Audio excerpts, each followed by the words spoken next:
I once met a woman who walked into the room without a word, without any gesture to draw attention, yet every eye turned toward her. Not because of beauty, not because of status, but because of a strange light radiating from within. Have you ever met someone like that? Someone who does not need to speak, yet the whole space falls silent? I used to think it was something people were born with, until I learned how to live that way myself. What you are missing is not skill, not confidence, not charisma. The only thing you lack is something almost no one taught you as a child. Belief in yourself. A belief so unshakable that you can stand alone in the middle of a storm. Carl Jung once said that modern man does not suffer from a crisis of religion or morality, but from losing connection with his true self. And from that very loss, life begins to fracture. I am not here to give you artificial inspiration. I am here to show you a truth so profound that if you listen long enough, it can change the way you exist from this moment on. The question is, are you brave enough to face yourself? I realized a truth that stopped me in my tracks. You cannot become confident if you do not even believe in yourself.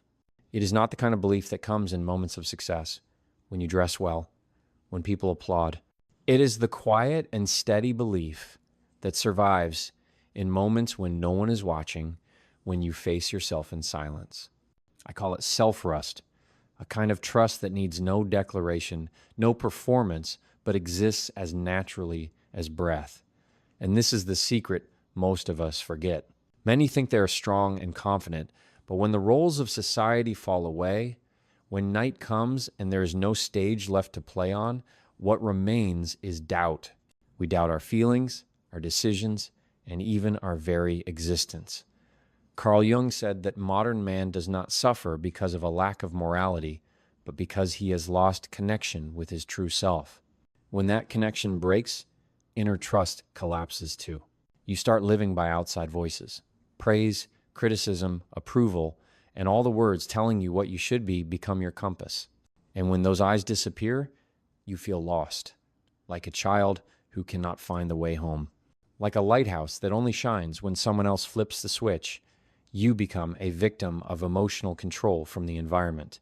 Not because you are weak, but because you have given away the power to define yourself for too long.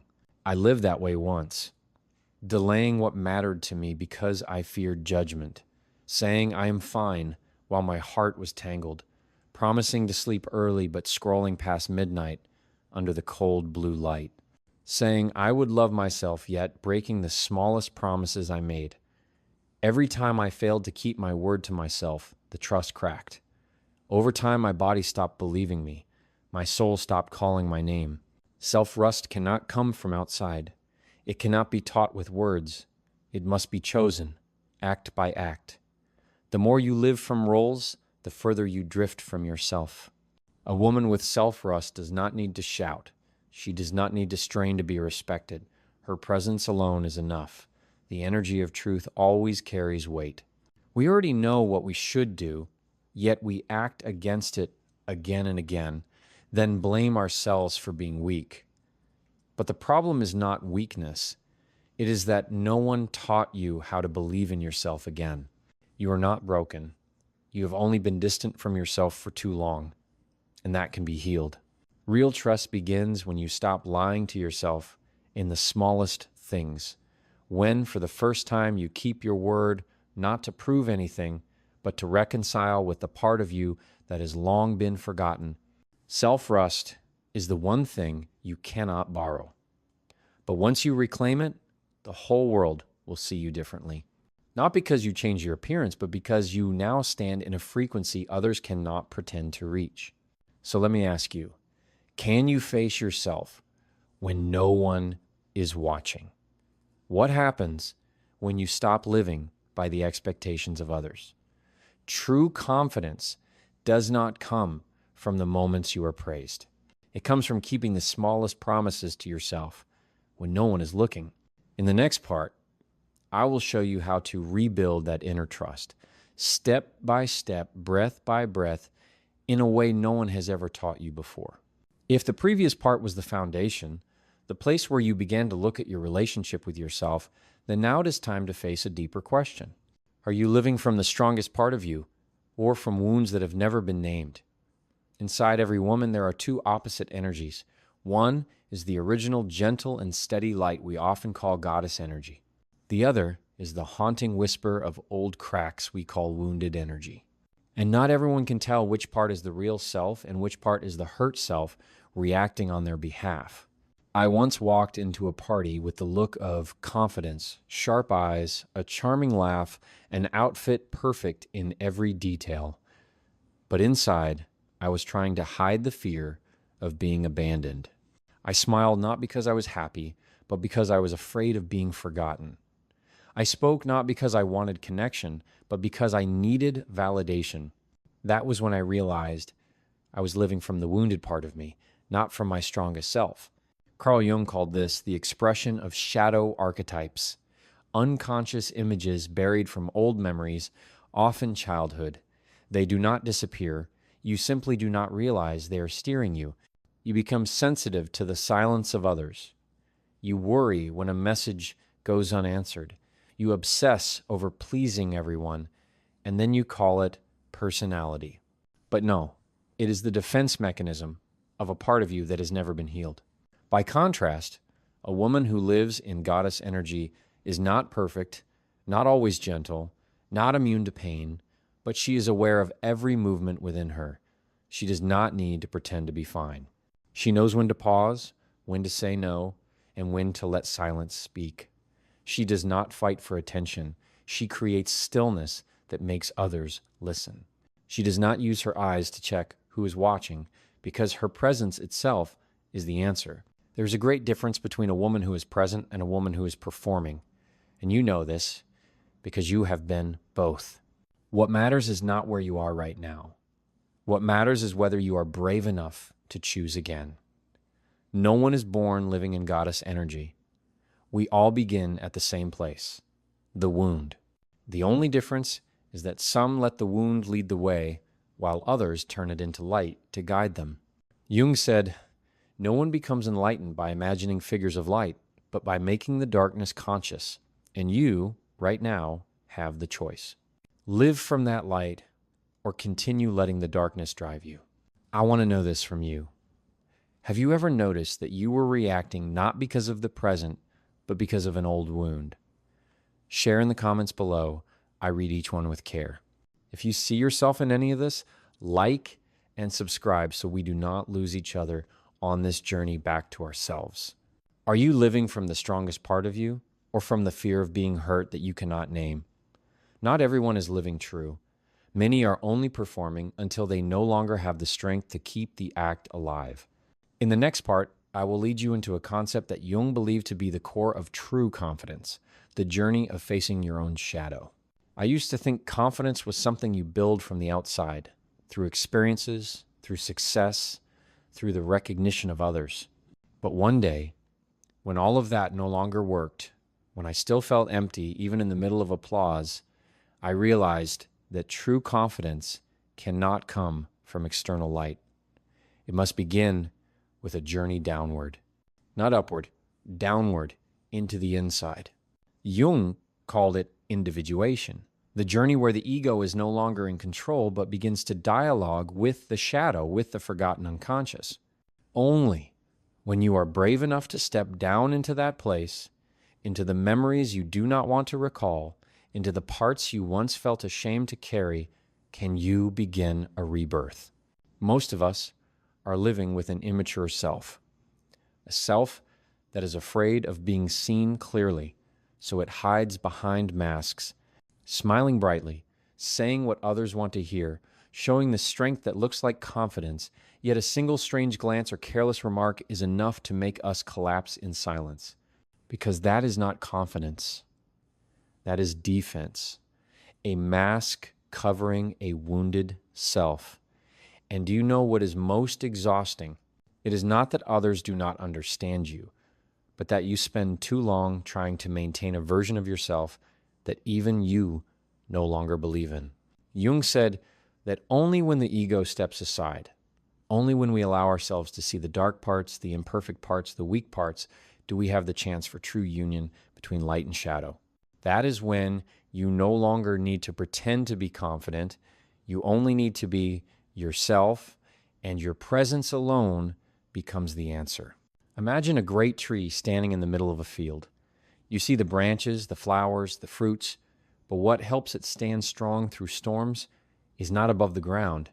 It is the roots deep in the soil. True confidence is the same.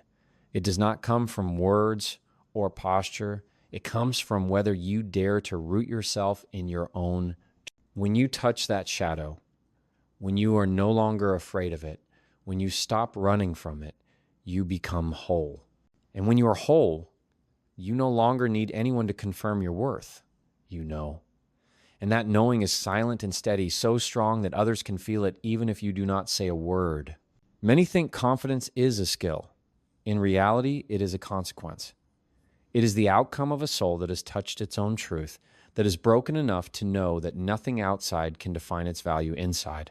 From that moment, you no longer need permission to exist. You enter a room not to be seen, but because you have already seen yourself. You no longer need anyone to believe in you, because you no longer doubt yourself. That is when confidence stops being something you try to create. It becomes the air you breathe. And from that moment, you begin to live as someone truly free. There is a strange paradox in the journey of finding inner strength. You cannot build confidence by only thinking about it. You must act. Not act because others are watching, but act because you know you are worthy. Every small promise you keep to yourself is a brick.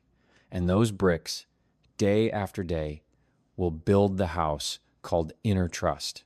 I once dismissed the small things, staying up a little later, scrolling my phone for a few more minutes, delaying my workout, promising to wake up early, then hitting snooze for 15 minutes. Those little things that seemed harmless eventually built an unreliable system within me. And when you no longer trust yourself, everything else becomes fragile. You begin to doubt your inner voice, you lose the sharpness of intuition, and you lose the ability to act decisively because deep down, you are no longer sure you will do what you say. It is like a government losing credibility with its people. When promises are broken too many times, no one wants to listen. And the ironic truth is, the person you betray most often is yourself. Carl Jung once said, "You are what you do, not what you say you will do." The difference between someone who lives from strength and someone who lives in doubt begins right here. A truly confident person does not need to declare anything. You look at the way they live and you understand. So how do you rebuild that foundation? Not with grand declarations, but with small, specific, and consistent commitments. You start by keeping your word to yourself, even when no one knows. Waking up on time, drinking enough water, writing down one true feeling each night, not sending a message to someone you know is not worthy. You do not need many, but they must be real, because what you are doing is not just changing behavior, you are rewriting the way your nervous system and subconscious understand you. Every time you keep your word, your body records, "I can be trusted." From that point, safety begins to return, not from the outside world, but from within. When you break promises with yourself, you are telling your nervous system, "I am not sure I will protect you." But when you keep them, even in the smallest things, you are retraining yourself, "I am someone who can be trusted." This is not theory. It is neuroscience. Consistent actions create new neural pathways. From there, you do not just feel different, you become different. That person is not perfect, but steady. Not always successful, but never a traitor to themselves. And here is the beautiful part. You do not need to wait for anyone's approval to begin. All it takes is one promise today and keeping it. Step by step, those choices lead you back to where you belong, unconditional inner freedom. There is one thing I have learned after hundreds of deep conversations and thousands of hours listening to the true self beneath people's masks. The more you keep your word to yourself, the more alive you feel. But it does not stop there. When you begin to act from the foundation of inner trust, something extraordinary happens. Others can feel it too, not through your words, but through your presence. Carl Jung once compared every encounter between two people to the collision of two chemicals. If there is a reaction, both are transformed. That is exactly what happens when a woman with self-trust enters a room. She does not try to be noticed, yet everyone notices. Not because she is trying to create influence, but because she does not need to. No need to prove, no need to perform. She simply is. And that quiet presence is enough to stir what has been asleep inside others. Neuroscience calls this emotional regulation through the sympathetic nervous system. A stable nervous system can transmit safety to those around it simply by being present, like a glass of clear water in a chaotic room. No one asks you to be calm. But when you stand with clarity, with energy that does not defend or avoid, the whole space begins to shift. People start to breathe slower. They start to speak less. They start to feel they can be themselves, simply because you chose to be yourself. This is not power. It is silent influence. And that influence does not come from perfection, but from wholeness. Wholeness does not mean the cracks are gone.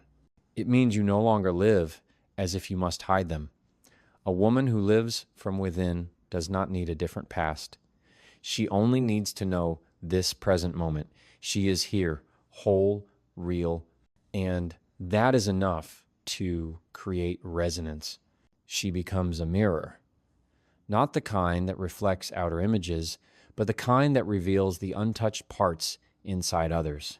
No one can explain why, but in her presence, people begin to want to live more authentically, to pause, to hear themselves again. Not because she says change, but because she has changed. And that change echoes. Like a wave without sound, yet powerful enough to move the air. This is no longer just about you. When you heal yourself, you allow others to see their own capacity to heal. When you dare to step out of the role, you open a path for those who never thought they could. You do not need to lead. You only need to stand still and let your true energy lead. That is what makes a woman with self-trust not only live stronger, but live with deeper influence without ever having to call for it. When you begin to live true to yourself, one thing will surely happen. You will realize that some things, some people, and some habits that once felt familiar now suddenly feel heavy. Not because you have become more difficult, but because you no longer want to harm yourself. Awakening always carries one consequence.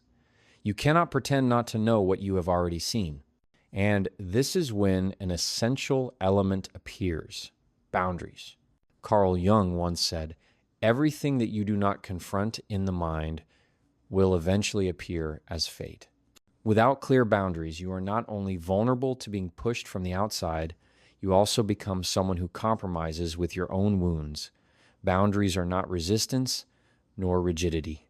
They are the subtle act of respect for yourself and for others. When you do not set limits, you leave the door of your heart open for anyone to walk in, carrying fatigue, manipulation, or words that make you doubt yourself. That not only hurts you, it shakes the foundation of self-trust you have worked so hard to build. A woman without boundaries is like a temple left open with no guardian. Nothing remains sacred if everything is allowed to come and go freely. Boundaries are the fence that protects that sacredness, not because you are arrogant, but because you understand your value. I was once someone who did not know how to say no, afraid of disappointing others, afraid of being called selfish. But what I did not see was this. Every time I said yes while my heart pulled back, I moved further away from myself. I was sending myself the message that my feelings did not matter. And that, repeated again and again, became a silent system of betrayal.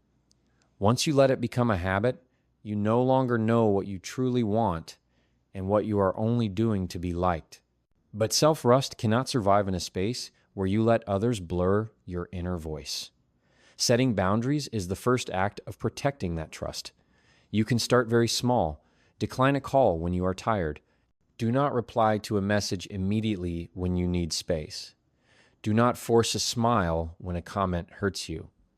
And the surprising part is, you do not need to explain.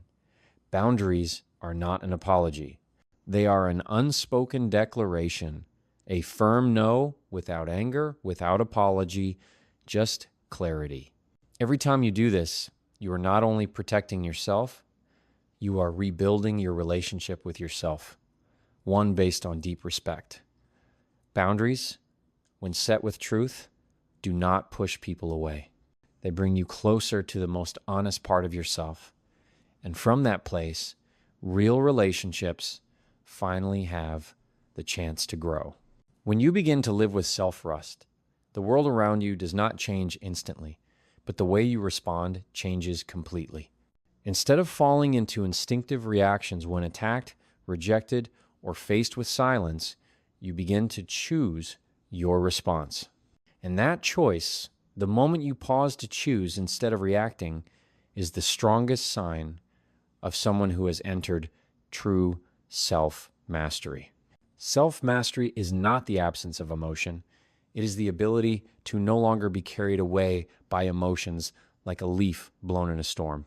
Carl Jung said, "Until you make the unconscious conscious, it will direct your life and you will call it fate." This is the turning point. Most of us react from old patterns programmed in the unconscious, triggered by a look, a word, a familiar gesture. But when you build self-trust, you no longer let the subconscious drive. You sit in the driver's seat. You do not avoid emotions, but you also do not let them control your actions. When someone ignores you, you do not need to interpret or act to prove you are fine. You simply acknowledge it, feel your emotions fully, then choose a response from a deeper place, one not driven by wounds, but guided by conviction and self-respect. A woman with self-trust does not retaliate. She responds. The difference lies in the inner state. Retaliation comes from defense. Response comes from choice. And you can only respond when you feel safe enough within yourself that you no longer need to be understood immediately. This requires great inner strength because you must overcome the fragile self inside, the part that needs to prove, the part afraid of abandonment, the part desperate to be loved unconditionally. But once you move past that, you step into an active state in every situation, not through force, but through steady presence. Others may be angry, judgmental, silent, or pressuring. Yet you remain there, not shrinking, not straining. You breathe slower, you feel clearer, and you respond with wisdom. That is what creates true presence. A person who does not need to impose to have influence. A person who does not need to raise their voice to be heard. A person who does not need to win arguments to keep dignity. In a world full of provocation, a soul that does not react hastily is priceless. And the truth is, you can begin right now. The next time emotions rise, try not to react immediately. Just pause. One breath, one still moment. You are stepping away from the old pattern and into a new version of yourself. One where you lead instead of being pulled by outside noise. This is not rigidity. This is the art of subtle self-mastery. And once you master your response, you master your life. You cannot step into true light if you are still running from the darkness within yourself. And no, I am not talking about the things you can easily admit, like having failed, felt weak, or made mistakes. I am speaking of the part you keep hidden, even when no one asks. The part you avoid when you look in the mirror. The part you hope no one will ever see. Carl Jung called it the shadow, the psychological darkness, not because it is evil, but because it has been denied. And you know what happens when you refuse to face that shadow. It does not disappear. It controls you from behind in the unconscious. When you find yourself angry for no reason, when you feel jealousy and then feel ashamed of it, when you are drawn to those who hurt you or repeat relationships that drain you, that is not coincidence. That is the shadow holding your hand without you noticing. You think you are free, but you are living in a script written by an unhealed ego. You are not doing what you truly want. You are reacting from a familiar pattern to avoid abandonment, to escape blame, to be acknowledged, and you call it personality, but it is not. It is survival. It is woundedness wearing disguise. When you begin the journey of self-rust, you do not only learn to keep promises to yourself, you are invited into a deeper layer where you must face what you once denied. And here's the truth. You cannot live whole if you keep cutting off the parts of yourself you do not like. You cannot have self-rust if inside you still hate the very feelings, thoughts, and memories you once had. Because if you do not accept all of it, you will always have to perform. Perform to look positive. Perform to be loved. Perform to avoid judgment. But what makes someone truly magnetic is not perfection. It is radical honesty. When you can say to yourself, I was selfish, I was angry, I was weak, and I am still worthy, that is when you begin to be unshakable. Because a person who has nothing left to hide, has nothing left to fear, that person is not perfect, but they no longer need to avoid. And that absence of avoidance is what makes them steady. Jung said, one does not become enlightened by imagining figures of light, but by making the darkness conscious. Light does not come from denying your cracks. It comes from shining a light on them, seeing them clearly, and embracing them as an inseparable part of your journey back to yourself. You do not need to be perfect to be worthy of self-rust. You only need to be honest to the roots, and from that honesty, strength begins to grow. Not the outer strength of appearance, but the kind of strength that makes people pause just to feel that you are living as yourself. Inner trust is not built in one shining moment. It is created through the most ordinary choices, repeated again and again. No one becomes steady through a single grand decision. We become trustworthy to ourselves when we choose to do what we said we would do, even when no one is there to see it. Carl Jung once said, "You are what you do, not what you say you will do." That is not just a philosophy, it is a map that leads you back to yourself through action. Not big actions, not glamorous ones. Just the quiet act of keeping your word long enough for your nervous system to start believing again. That is when change shows up, not in your thoughts, but in your breath, in the way you walk, in the way you no longer need to prove anything. Look back for a moment. How many times did you promise to sleep early, only to scroll on your phone until 2 a.m.? How many times did you say you would not text the person who hurt you, yet found yourself reopening the old chat? How many times did you write down your goals and then close the notebook as if you had never written them, not because you are weak, but because no one taught you this? Every promise you break to yourself sends a message to the subconscious: I cannot be trusted. When repeated enough, you stop believing any of your commitments. Even the smallest ones, like, tomorrow I will wake up early. But the opposite is also true. Every time you follow through, whether it is drinking enough water, walking for 15 minutes, or turning off your phone on time, you lay another brick in the foundation of inner trust. Your body remembers. Your nervous system relearns. We keep our word. And from that place, you feel safe with yourself. No longer chasing validation, no longer waiting for motivation, because you are the motivation. No longer depending on circumstances to feel okay, because stability begins inside, where you no longer betray yourself. This is not a perfect journey. You will break promises. You will forget, slip, feel tired, want to quit. But the difference this time is that you do not punish yourself for it. you return. You do not extinguish hope because of one stumble. You keep the fire alive through persistence. And that is what makes self-trust no longer abstract. It becomes the ground you stand on, the place where you no longer need to seek approval because you already have the deepest approval of all your own. I want you to imagine this. You walk into a room, you do not say a word, you do not try to impress anyone, yet the atmosphere changes. The breathing of others slows down.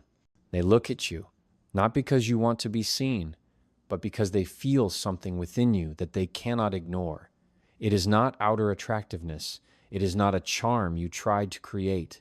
It is the frequency of authenticity, where you no longer need anyone to understand you, because you already understand yourself. That is what happens when you truly live with self-trust. You become a presence no one can copy, a presence that cannot be performed. Carl Jung once said, "The meeting of two personalities is like the contact of two chemical substances. If there is any reaction, both are transformed. A person with self-trust does not need to speak the message. They are the message. When you stand before them, you feel invited to live more truthfully. Not because of advice, not because of philosophy, but because of the quiet sense that near this person, you do not need defenses. And that safe space allows others to begin hearing their own inner voice again. You do not heal them, but you make them believe they can heal themselves. This is influence without a title, the kind of influence that does not need a stage, a spotlight, or recognition. It comes from inner wholeness, from sitting long enough with yourself through the dark places, through confusion, through the moments you wanted to give up but rose again. A person living with self-trust is not necessarily successful by the world's standards, but they earn respect, not because they are superior, but because they are consistent. Consistent between what they say and what they do. Consistent between what they feel and what they allow themselves to express. They do not need to prove self-respect, because the way they treat themselves each day is the clearest evidence. They say without explanation, every silence at the right moment, every time they walk away without noise, these are the signs of someone no longer living to please, but living to stay loyal to their true nature. And the beauty is this: their influence is not loud. It is like an underground stream flowing gently yet firmly, quietly nourishing the ground it touches. They do not need to say, "I have changed." You feel it in the way they stand, the way they observe, the way they no longer need to assert anything, because their presence itself is the assertion. When you reach this point in the journey of self-trust, you no longer ask, "What do others think of me?" You ask, "Am I still being true to myself?" And that question, when held firmly, takes you farther than any self-improvement strategy ever promised. Because once you can stand steady within yourself, nothing outside can shake you. You do not need to become someone else. You only need to return to yourself and guard that as the most precious thing you have ever held. Everything I have shared with you is not a shortcut. It is not glamorous. It is not easy, but it is real. And what is real always endures. Self-trust does not come overnight. It is built through small choices, repeated every day, keeping your word to yourself, listening to your feelings without judgment, moving forward even while afraid, and daring to stop when something is no longer true for you. I know you have doubted yourself. I know there were nights you curled up in silence, no one knowing, yet still trying to live in alignment. And I want you to understand this. The very fact that you are here, reading to the very end, is proof that you have already begun the path back to yourself. Do not give up. Because every step you take, every time you choose truth over compromise, you are rewriting the definition of confidence. Not the kind that needs to prove itself, but the kind that others feel simply through your presence, even if you never say a word. Thank you for giving your time, your trust, and your deep listening to this journey. I value that more than any praise. I wish you strength in both body and spirit. And no matter what happens, remember this: you are enough, you are trustworthy, and you can always begin again as long as you do not abandon yourself. May you walk in peace with every step back home.